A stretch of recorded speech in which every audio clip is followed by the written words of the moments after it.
Welcome to My Counselor Live.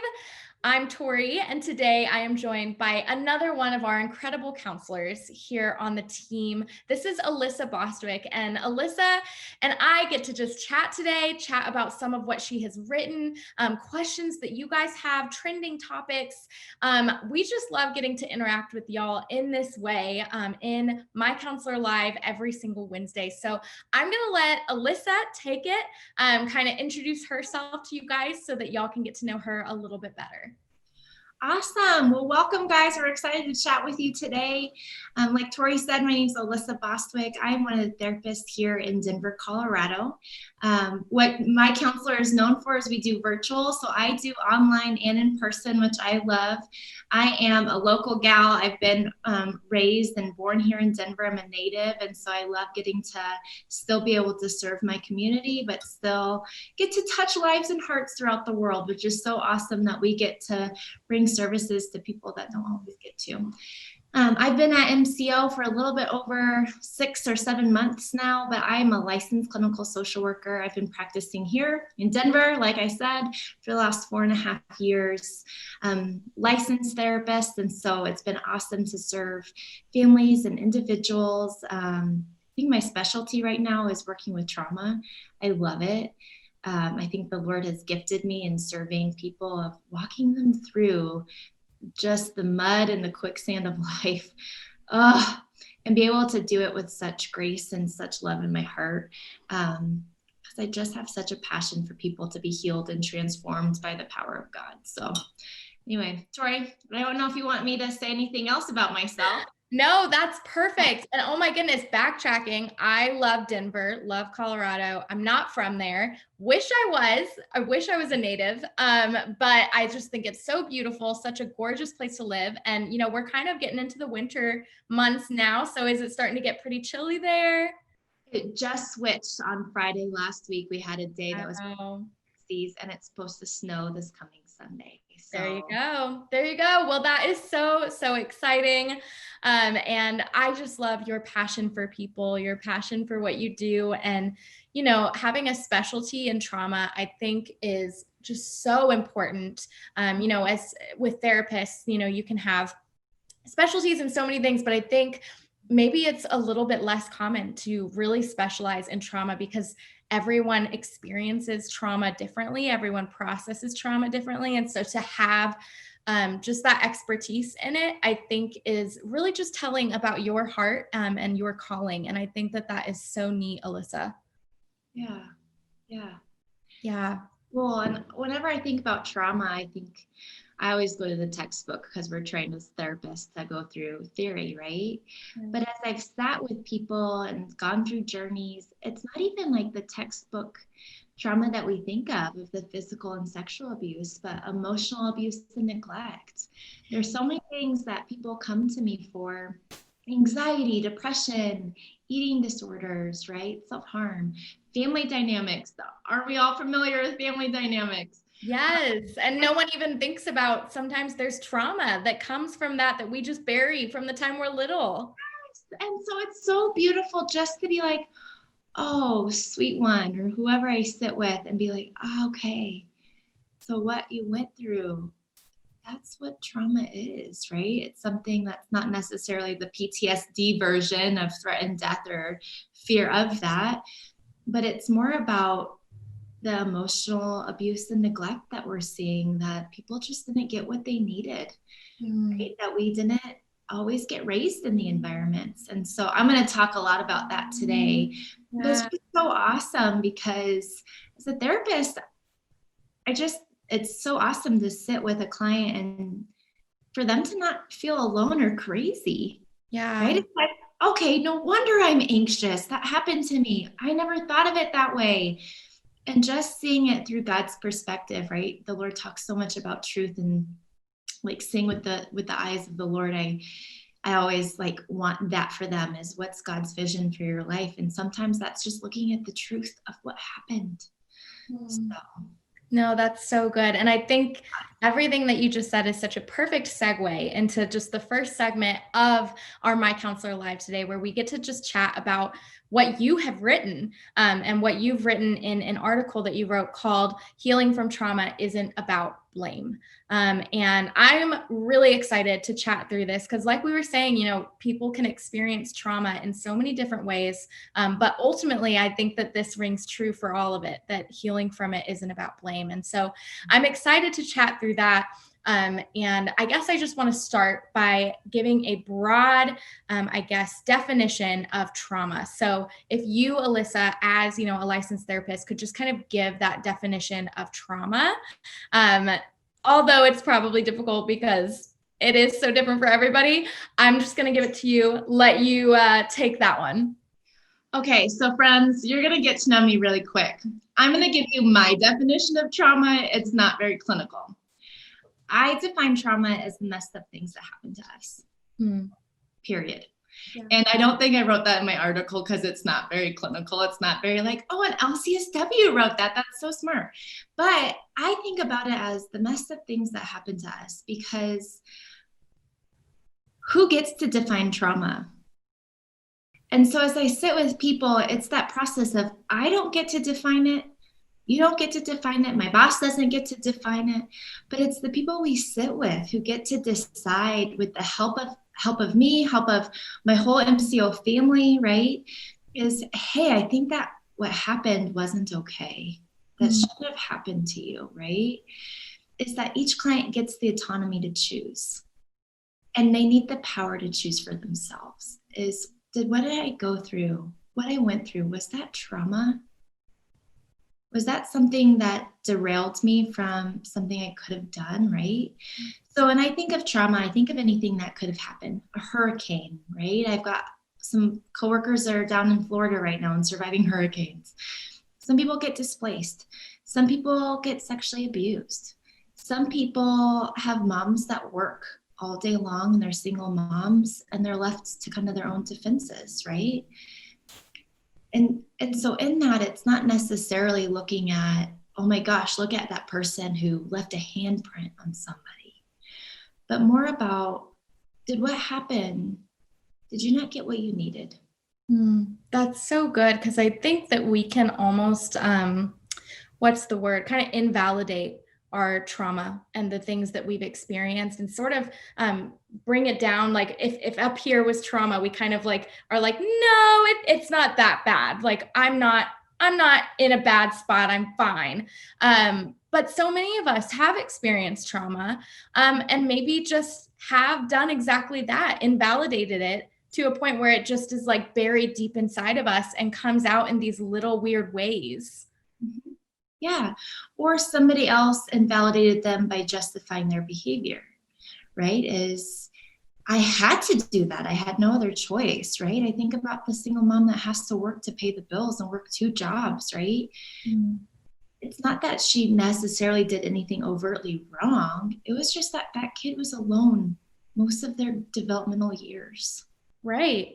Which, that can be a very traumatic thing for a little kid. You think of being 4 or 5 years old and having those kinds of experiences. Exactly. And then they sit in my chair and can't have an intimate sexual relationship with their husband. And they ask, why? Why, Alyssa, can't I do this? I'm like, oh, you never had an intimate relationship. You don't know how to have one.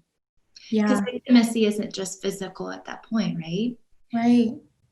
Yeah. And so how freeing it is for that sweet lady. And I'm not thinking of any particular person, but just a generic example.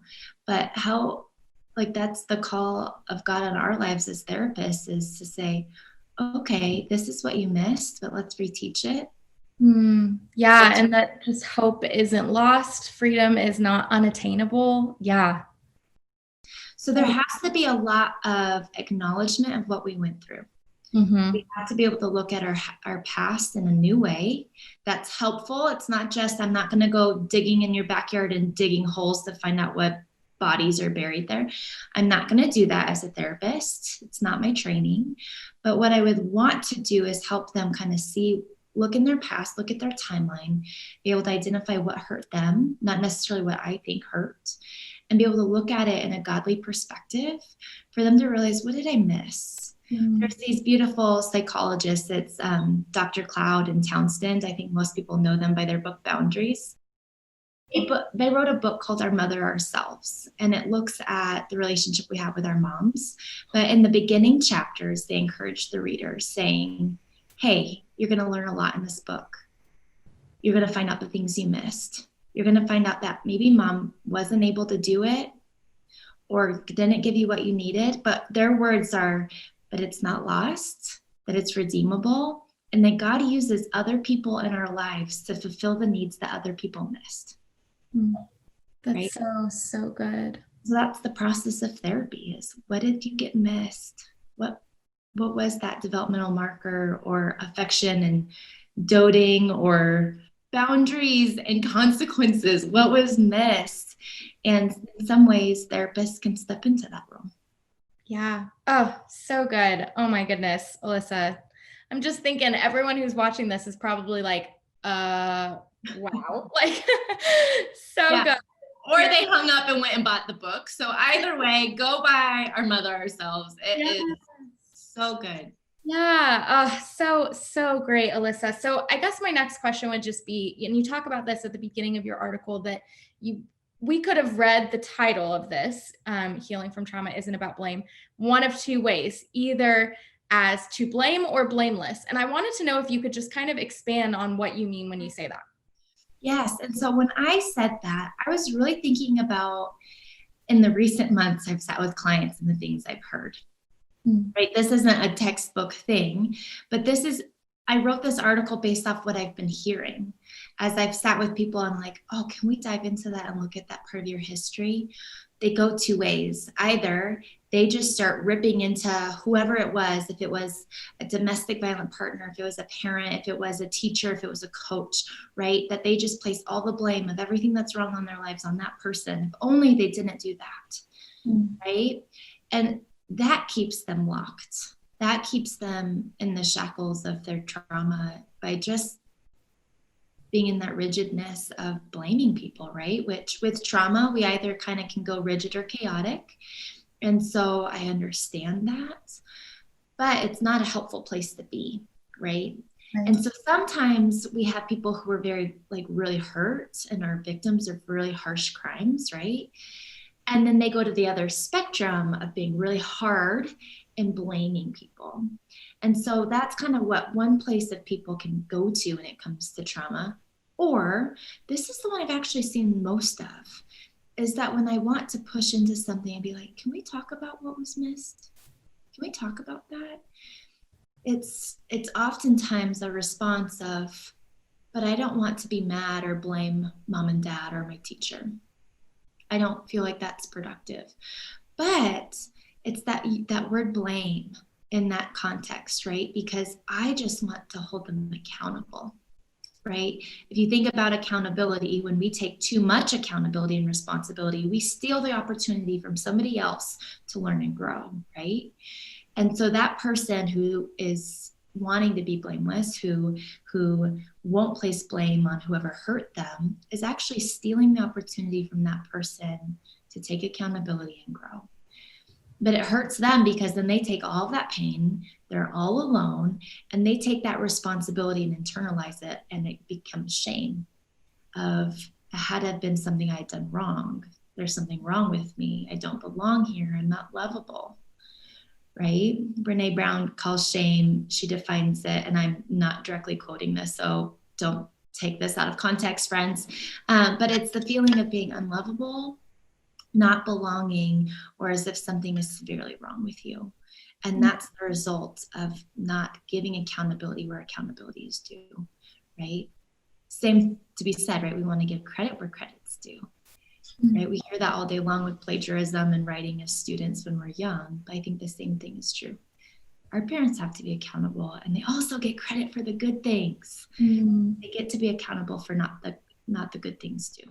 Yeah, I think what you just touched on is kind of important, that they're not necessarily one or the other, blame or credit. Sometimes they go hand in hand because we're all imperfect people. Yes. And no one is malicious. Before working at MCO, I worked as a therapist in residential.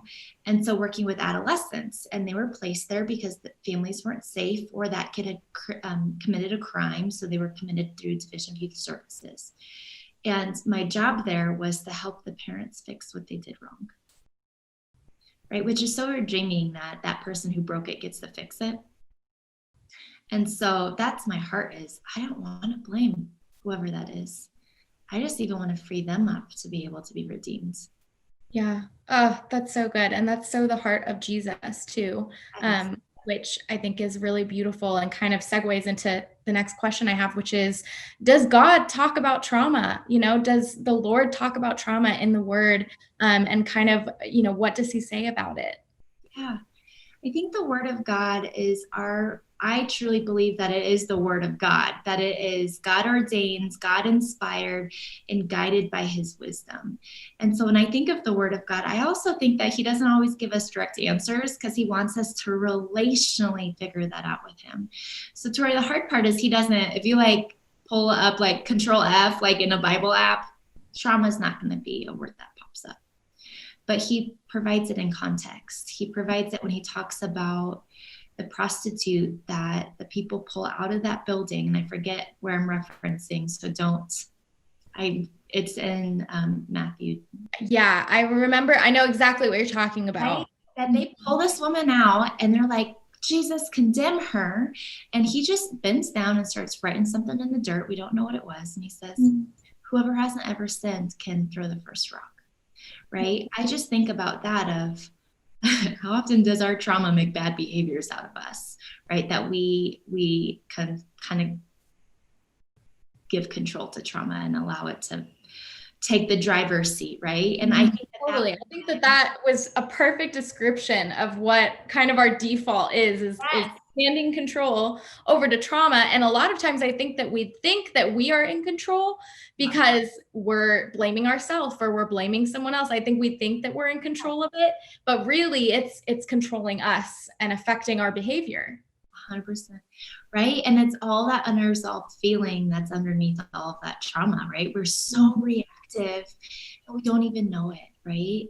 And so I think about Jesus in that moment. He was so gracious. He was so gracious of just to say, everybody's got something. Everybody's got something, right? And I think I really learned that working with Division of Youth Corrections, right? The felons, right? The aggravated offenders, right? I learned that everybody's got something. It just looks different. So, and an example of a verse that I quote in my article is of Genesis 16 with the story of Abram and Sarai. Before God redeems them, their story that has to be redeemed is the story of when God promises Abraham that he will have a child, right? It doesn't happen. It doesn't happen in their timeline. So Sarai goes and takes her handmaid, right? And brings Hagar straight to Abram and they create a child, right? It's their Ishmael. And I think about that story because the Bible doesn't say how Hagar felt. It doesn't say how aggressive Abram was. It doesn't say anything. But if I think about that story in today's context, right, I would be like, okay, is there a pimp involved? What's going on, right? Who gets to control somebody else's sexuality?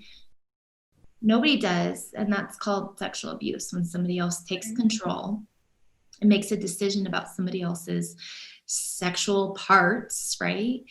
And I love Hagar's story, and I bring it into this article because Hagar eventually feels like she's so mistreated by Sarai because Sarai is struggling with infertility. She has a lot of shame about what her own body can do, which how many women out there are experiencing that, right? And then she condemns this beautiful woman that had no choice in the matter.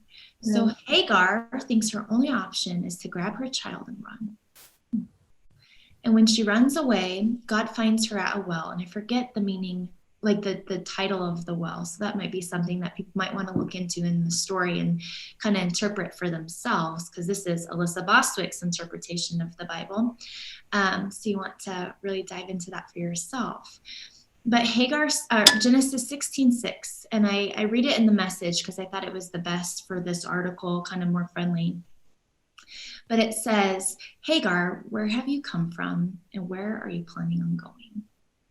And I think that's beautiful because especially in the US, we're very individualistic. We're very much, I'm going to go make something of myself. So that second question of where are you going? Aren't we all kind of thinking that question and trying to figure that out and trying to figure out what does it mean to surrender our plans to the Lord and live on dependence on him, and figure out his desires for our lives. But we're all there of, am I going to switch careers? Which I'm not, but I know people ask that question, right? Am I going to become a parent? Should I go back to school? Should I quit school and go work as a barista? Right? Like we're always asking, where am I going? We're always high pace, moving, right? I am guilty of this. Where are you going? I tend to get road rage and I speed a little bit. So that is my thing that I am working on, and the Lord needs to soften this part of my heart. But it's like, I am always fixated on where I am going. But God slows her down. And his first question wasn't, where are you going? But he said, where have you come from? And in the story, Hagar is at this well, defeated, has no idea where she's going. She's not married. She has no provision. She has nothing to her name, right? She doesn't have a name other than the household name of Sarai and Abram, and she's abandoned them at this point. She has stolen their child at this point. So not only that, in this world, she would be on red alert, and we would have our phones chirping at us saying a child has been abducted, right? That is Sarai at this well crying, and the Lord's messenger shows up and he asks, Hagar, where have you come from? Right? That he gave her permission to look at what she's gone through, right? And out of that question comes the next. You have to know where you've come from to know where you're going, right? And I have goosebumps thinking about it, and a little bit teary-eyed because I'm just thinking about how much God wants to do in us as he wants us to move forward. And so many people, Tori, sitting in my office just are begging, Alyssa, how do I heal from this? How do I move on? But it's the hardest part to stop and look back, to feel it. Our God says it in these scriptures, right? First, you have to know where you've come from. Then you can figure out where you're going. Oh, man. Yeah, I have goosebumps too, because that's such a beautiful, context of trauma, and of having experienced really intense hardship and hurt, and just the response to that is just beautiful. And it makes me emotional to think about, because like you said, there are so many people who are really just very tunnel vision forward. How do I get through the next day? Yeah. And really it just comes down to looking back at what's happened, what you've experienced. So that is just so good. And, I want to kind of start to close out this conversation about your article by asking, what's the correct way to respond to trauma? Is it just looking back and then kind of journaling through it? How, for the person watching who has experienced trauma and knows that they have, what do they do? What are those first steps? Yes. And I say this in this article is that you don't always need a therapist to do this. However, it is my heart that you should never have to be alone through this journey. And so as I share these with you, I really want, Tori, the listeners to really think and pray, is this something I should do by myself? Not necessarily I can, because I think a lot of people might be capable of doing this, but should I? What's God's benefit? Would it be more beneficial for me to sit with somebody, have somebody hear my story and grieve with me and feel excited with me and hold my hand when I need my hand held, right? Because oftentimes what they're going to dive into in their own stories is a lot of pain and a point in their lives that they were desperately alone. And so, right, or alone inside of themselves by being hurt physically, externally, or emotionally. And so the steps to this, and I say it really simply, is just be curious. Kind of throw out your framework of what you know about your life and be able to say, okay, where have I come from? And so that curiosity is working on understanding, right? And as I've said before in this, is God's understanding, not ours, right? Our Jesus is so beautiful. He redeemed us on that cross, right? He's the Trinity. Holy Spirit's our comforter, but God the Father is a little bit protective, right? There's a verse in the New Testament in Matthew that says, if anybody hurts my children, I will throw them at the bottom of the ocean, right? And I always missed that verse until recently. And I read that and I was like, oh my gosh, that's God the Father of, hey, don't hurt my people. Right. And so I think that curiosity is being able to have that God the Father with you to say, hey, Tori, that was pretty messed up. And I'm really mad at them for treating you like that. Right. And he loves them, right? He will deal with them just as he dealt with Sarai and Abram, which his story was redemptive. It wasn't vengeful. Right. So be curious. Be kind. I think that we need to learn as people to be really generous with ourselves, of not always looking at our history and feeling so much guilt of what we did wrong, but just be able to say to ourselves, yes, it wasn't perfect. Yes, you should have done it better. But in that context, you made the decision based off the tools that you had. You know, different, right? That phrase of hindsight's always 2020. So we have to be kind. We can't approach it as 2020. It's just, okay, that's what happened. Let's feel that. And then only own what is yours to own. And that's the part of accountability that I was talking about before, is that I can look at my behavior and own the responsibility of that, but I can never own how somebody else treated me. I never forced so-and-so to hit somebody, right? I don't have that control. I'm not part of the Trinity. I am just a human being. And so for us is not to own what other people have done. And I think that's huge, because I think that that's part of that blame, is we've coped through blaming others or blaming ourselves. And so it's really about asking how to give responsibility to the right owner. Right? That I'm not going to be a thief and steal somebody else's opportunity to grow. Even though it feels really mean for me to look people in the face and say, what you did was wrong. Yeah. Oh, yeah.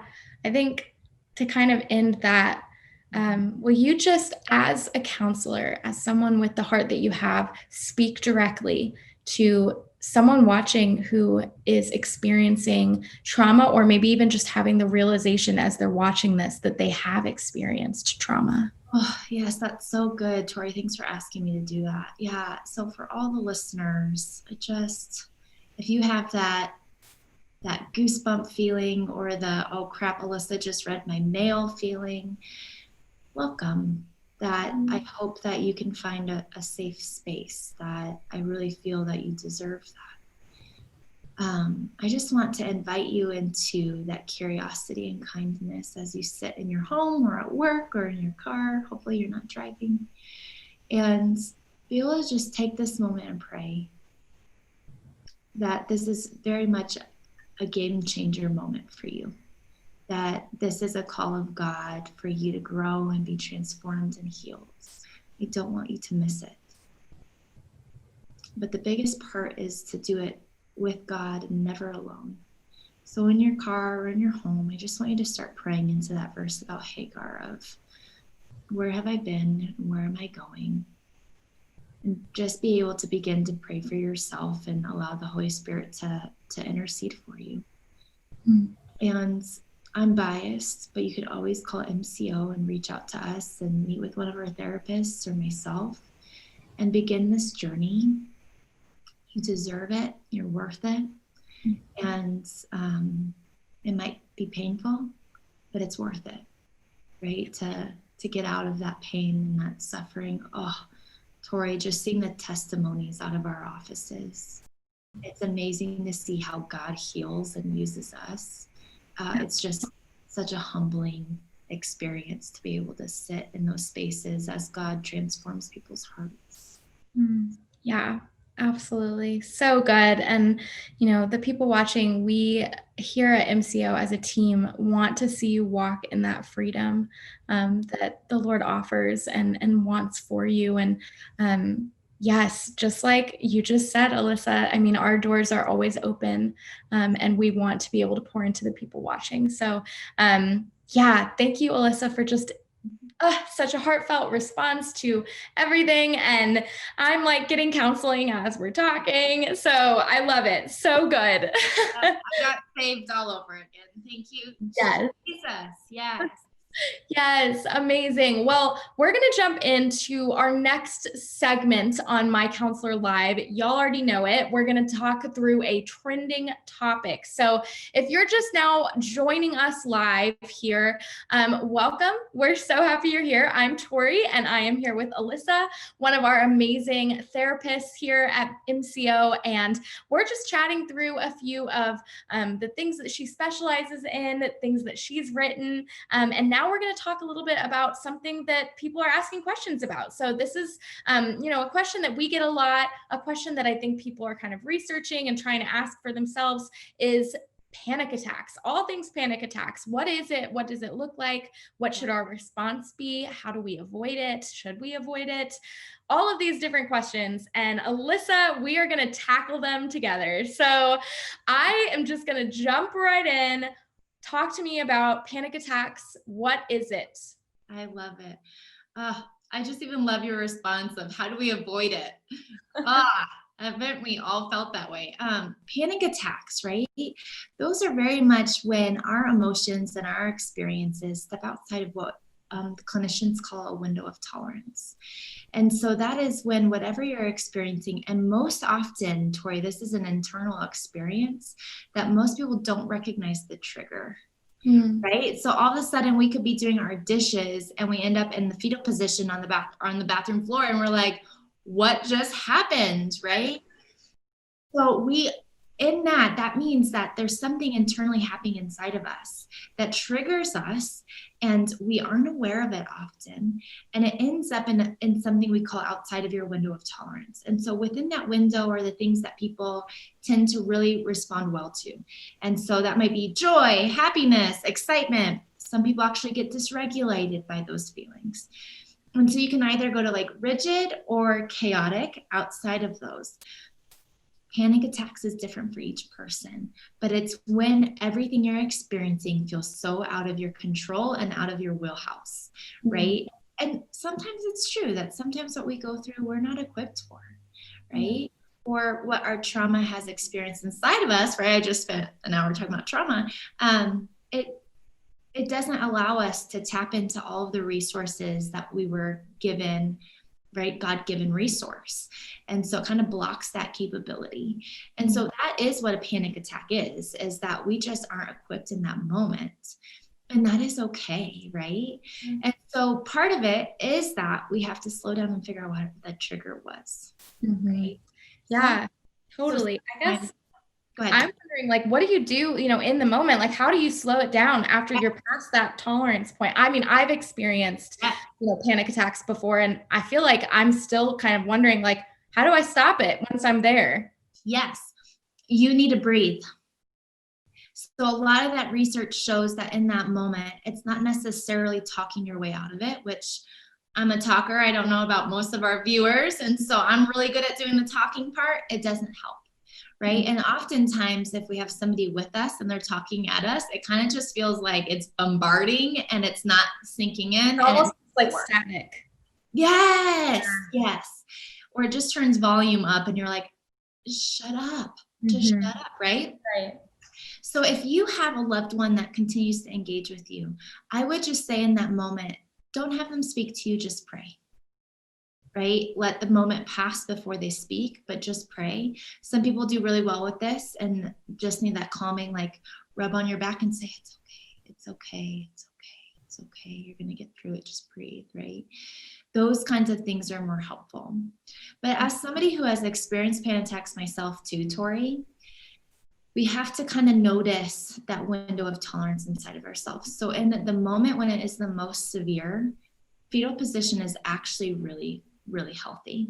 And so your body is naturally fighting that panic attack if you're in fetal position, because it pulls everything up and you can just breathe, especially if you're on your side. You're able to breathe, and all of the muscle and all of the energy can focus into that one activity, and that is what will regulate you. I have never even thought of that. Because physiologically in that moment, we have to trust and use our bodies, not our mental, emotional capability. Right. Well, I was going to say a lot of times when I have had a panic attack, I end up in the fetal position, and it's not like I was like thinking that. It just kind of naturally, by my body just responding, happened. Yes. And so that isn't that the most beautiful way the Lord creates us, is that our bodies kind of know what to do reflectively. So cool that you can just let your body take over sometimes with that kind of thing. Yes, yes. And I also think, like, if we can notice the panic attack builds, it's the part of slowing ourselves down and disengaging. And so I experienced a lot of this during grad school. So sometimes I would have to leave my class, go find a chair. And what I would do, I visually can't show you, but I would put my head between my knees and I would breathe. Mm-hmm. Especially if you can't lay down, or if you're like in a public space, you don't want to be on that fetal position, but to kind of catch yourself feeling that anxiety built. And sometimes that's just self-awareness that, okay, that's anxiety. I need to do something about it. Mm-hmm. And take that moment and breathe. Some cool activities. So physically, we want to make sure you're eating consistently, that your belly is full. If you're struggling with panic attacks and your stomach is empty, they're going to come on a lot more quickly and last longer because you don't have energy. Yeah. And if you're like me, I carry all of my anxiety in my stomach. Some people carry it in their shoulders or right here between their eyebrows. It's all my stomach. So if I get a stomach ache, I know it's anxiety. Oh my gosh, we are the same person. Same. Yes. Yep. So I'm that person that needs to eat smaller meals throughout the day and kind of healthy snacks. We're not talking about more carbs. We're just talking about consistent food in your stomach. Making sure that you're sleeping well. Panic attacks set in, especially for our night owls that will stay up till 2 a.m. and then have to be at work at 8. So making sure you get between like 7 to 9 hours of sleep each night. I know that's sometimes a life changer for some people. And then the strategy that I always teach is deep belly breathing. So when you wake up first thing in the morning or you go to sleep at night, I tell you to do this both times. You put one hand on your chest and one hand on your belly, and you're laying on your back. And you breathe so that this hand does not move, but the one on your belly will go up and down. And do that for maybe 15 minutes. Because you're actually practicing the breathing techniques you need for when you have an anxiety attack.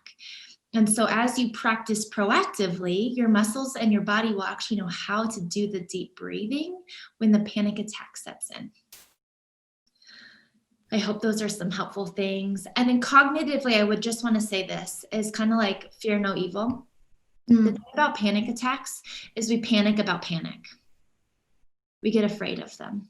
That is so true. I do feel like the last panic attack I had was probably a couple months ago. And I do feel like it escalated as big as it did because I realized in the moment, I'm starting to have a panic attack. And then I freaked out even more. Yes.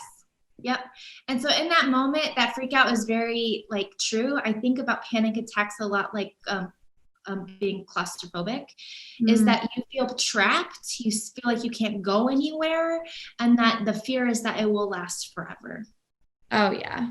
There has never been a panic attack that's lasted forever. Right? And so for you, it's really in that moment to just say to yourself, this too shall pass. Yeah. Yeah. So right. Good. And I say it that simply, A, because it's biblical, but B, right, that's our emotions. They come in like a wave and then they go back out. And so be able to coach yourself in that moment. This will pass. I'm not stuck. I'm not going to be like a comatose state of panic. Right? And I laugh because, Tori, I've been there. Yeah, totally. I mean, me as well. And you're right. I mean, it does pass, and you do have a moment afterwards, like where it's over and you're like, I can breathe. I'm okay. And I'm usually exhausted afterwards because my body was just like in overdrive. But yeah, like I totally, I mean, I can think back and be like, oh my goodness, I really truly thought that I was going to die. Like that was going to be the rest of my life, was going to be that state that I was in. Yes. And that's what anxiety does, Mm-hmm. is that it becomes our full encompassing reality. And so to speak to that part of our heart and just being like, just knowledgeable that that's not all that you are, and it's not all you will always be. Yeah. So let it go. Kind of let that go. Because the thing too, Tori, is when we're in panic, is if we're panicking about it, that the attack will stay longer. Absolutely. Oh, the worst part ever. I do want to encourage our viewers, as you guys hear us, is part of this is also talking to your primary care physician, is making sure that this could be circumstantial, this could be stress related, this could be trauma, which is all treated through therapy and really good self-care and mental health practices. However, some of this could be a lack of serotonin, dopamine, norepinephrine in your system, and those are responsive to therapy. But therapy is the most utilized when you have medication. I'm not a psychiatrist. I'm not pushing big pharma at all. But just like I would say to a diabetic, you don't produce or absorb insulin and sugar as a normal functioning body would. And that's what bodies after the fall look like. They don't always work well. And so for you to find out, is this a biological response, not only stress or mental health related? And so really talking to your doctor as well, because sometimes that's needed. Yeah. Oh, absolutely. Controversial topic, but I'm just. No, I don't think it is at all. I think that that's an important disclaimer to put out there is, you know, every body is different. We are all created so differently and have experienced things so differently. And I think it's important that we listen to our bodies and do, you know, what we need to do for ourselves. And, you know, if that's medication, like it was for me, then that's what it is, you know? Yes. Yeah. And I like that diabetic example, because there is no shame, Tori, right? That sometimes our bodies, like I was saying, is God's original design before fall is for us to be equipped and fully capable. But after the fall and sin entered in, my own personal theology, and our believers should come up with their own, but is that our biology, our physical bodies don't work the way they sometimes should. Right? I was born with a valve disorder, friends. I still have it. My heart does not work the way it's supposed to, right? And so I say that as most people have grace and be like, oh my gosh, Alyssa, I'm so sorry. Like, I can't imagine what that is. It hasn't been that bad, which isn't most people's stories, but be able to just approach it kind of in that biological, physical functioning way of, diabetics might need some insulin. I need some serotonin in my life. Yeah.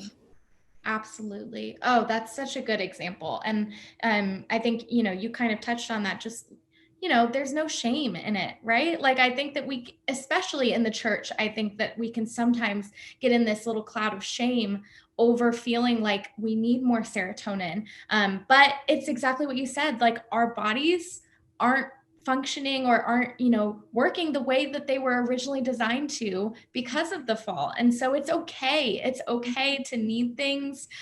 And praise God that we have the technology, the medicines, the doctors that we have now. I mean, I don't know, you know, how it was years and years and years ago. And I'm so thankful that the conversation has opened up more around mental health and around having these conversations. So I think that that was just such a great way to talk through it. And hopefully that was able to encourage the people listening. I hope so. Yeah. Yeah, absolutely. And know that you're not alone. Like Alyssa and I both just said that we have struggled with this. We've struggled with panic attacks. Like, you are not by yourself in this by any means. No. Yes. Yeah. And our Jesus is a part of it. Right? You're not alone. I think a lot of people think it's spiritual, or they don't have enough faith, or they have too much doubt. And the church does say that sometimes. And so I just even want to invite people into a dialogue with their pastors of, this doesn't have to be a mental health kind of field or a physical doctor MD field, but bringing your pastors into that conversation with you, because spiritually they've got some great guidance for you as well.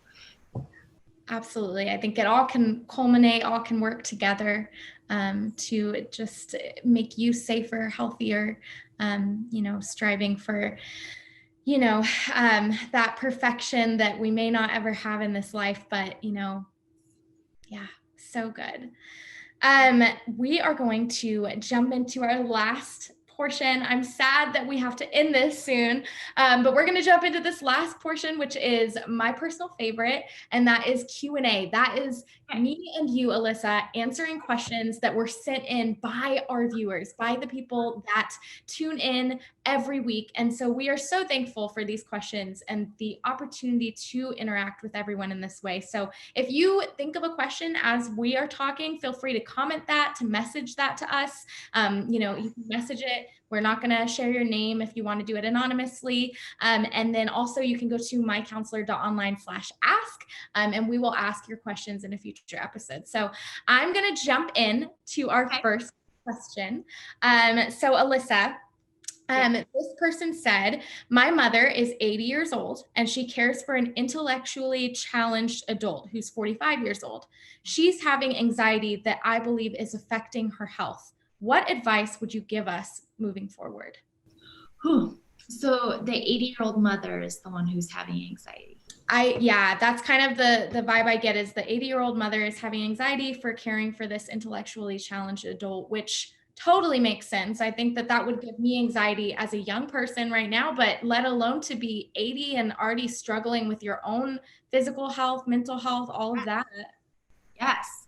I am a component of help and community. I always think about the verse when the shepherd leaves the 99 to go after the one.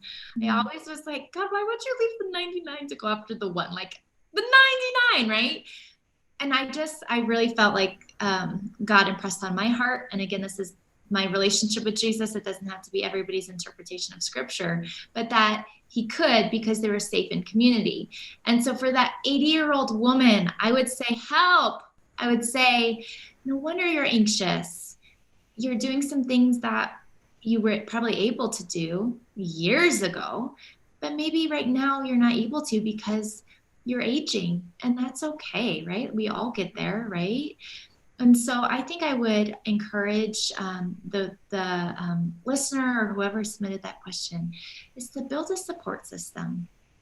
Is that for that 80-year-old woman, when she's feeling anxious, she needs a break. And not that it's a permanent break, it's just a temporary one. It might just be a cup of tea at 10 o'clock each day that she can just have it in quiet, right? And so I would talk about a support system. So for that adult, disabled, 40-year-old individual, I would want to ask questions about disability and what resources are available. And that might be just having them go to a rec center with like-minded individuals who take swimming classes, or who, if they are able enough to even just engage in the community in different ways, that might give that 80-year-old a break.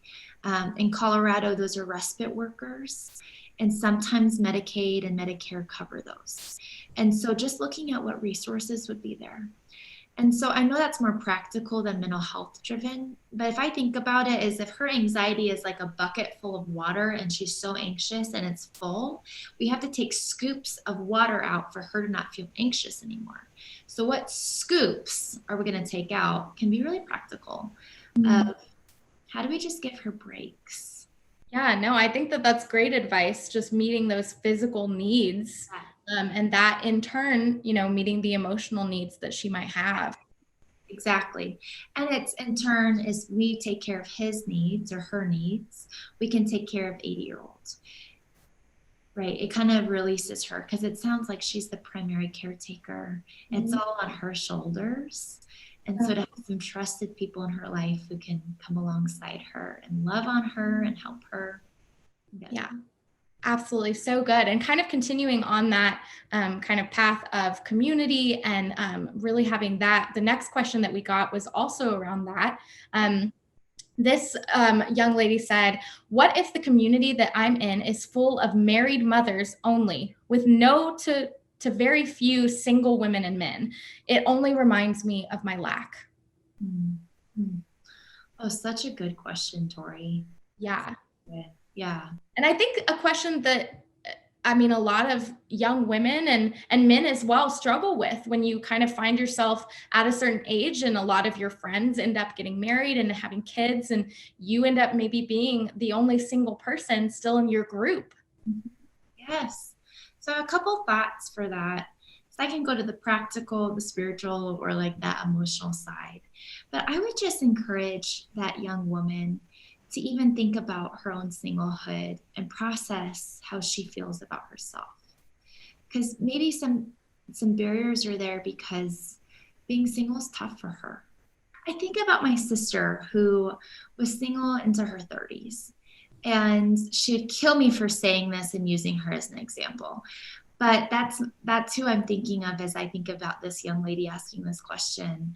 And so really thinking about different people's journeys, and I'm not speaking about Gabby's, her own journey was very, very specific. So generally speaking, it's that part of allowing God into that part of her heart and asking some key questions. Am I content being single? Do I trust the Lord with my life? Do I trust that He'll bring somebody in, right? Then there's the people that don't even care about marriage and they just want to have single friends because they need somebody in their season, right? And so for them, I would even talk about kind of spiritually, the church sometimes gets bottlenecked with a lot of married people because they all find each other, get married, and then all the singles are like left alone. So really thinking about, does that church meet all of your needs? Do you need to find someplace else? And that can look like you stay rooted where you're at, but you join a young professionals group at another church, right? And just to get kind of those needs met of singles in your life and meeting people, right? I think oftentimes it's like I'm really dedicated to my church, but sometimes that community doesn't meet all of my needs. Right. And I think it's important to be like, I'm not stuck, and don't have to stay only with this group of people for my whole life. Right. And so you can stay at that church, you can go find another one, but to find some friends. So, Tori, I was really struggling with some friends back in the day, just needing women in my life I could connect with. And it just felt like, so I am married, but all my friends had kids. And I was like, okay, I'm a career woman. I'm driven by my career. Everyone's stay-at-home moms. They don't understand that I have to be cussed out by DYS kids every single day and work as a therapist. I'm on call, right? Like very professionally driven. And so I joined a book club. And that's kind of where my community came from. It wasn't through church. I just knew somebody was starting one in my neighborhood and I joined it. And God just blessed me with a group of women who could kind of like come alongside me, who were kind of in that same season or who were empty nesters. And so they kind of could have gone back into that season. So just be creative. I think so many people stay stuck in places or even out of loyalty staying. And it's like, it's okay. There's no shame. Go find some new friends. Yeah. I'm all about it. Yeah. I think, and you touched on both of these. So, you can create some new community, find some new community, and also pinpoint those areas of discontentment, find those spots that like, why does this make me feel lacking the way that it does, but I think you touched on both of those so beautifully. And I love the example, I mean, even of your sister and yourself, and the experiences that you've had. And, I'm in that season of being, newly married and content with no kiddos yet. And a lot of my friends are trying or pregnant or have kids, and it is a very different season. So, I mean, I love that you touched on kind of both of those. Yeah. And Tori, I just want to speak to just the listener in general. Friendship is tough for everybody. So not just this one young person who's struggling because all of her friends are married and have kids and she's struggling. It's tough for all of us, right? Even the person that has a ton of friends, they might not be close and it might just be superficial. And so not to judge yourself by looking at somebody else's image and comparing. I just want to say friendship is tough for all of us. Yeah, absolutely. I appreciate you just validating that because it's so true. It is. Yeah. Speak the truth because some people care more about their image than I do. No, I think that it's perfect. I think that if anything, it elevates your image. And I think that you have such a great heart for people and what you do and speaking truth with just such grace and empathy. So, wow, this has been such a great hour. I have loved getting to talk with you. I just love your heart, and it was just really great to chat with you. And of course, you guys who are watching, you guys can find Alyssa online. You guys can totally schedule counseling with her. We'll put those links in the description. And yeah, Alyssa, thank you so much for giving your time today to sit down and chat with us. Yeah, I loved it. I love nerding out about trauma in life and all of that. So thanks for having me, guys, and thanks for your questions. Yes, awesome. All right, you guys, we'll see you next week for another episode of My Counselor Live. Bye, Alyssa. Bye, everyone.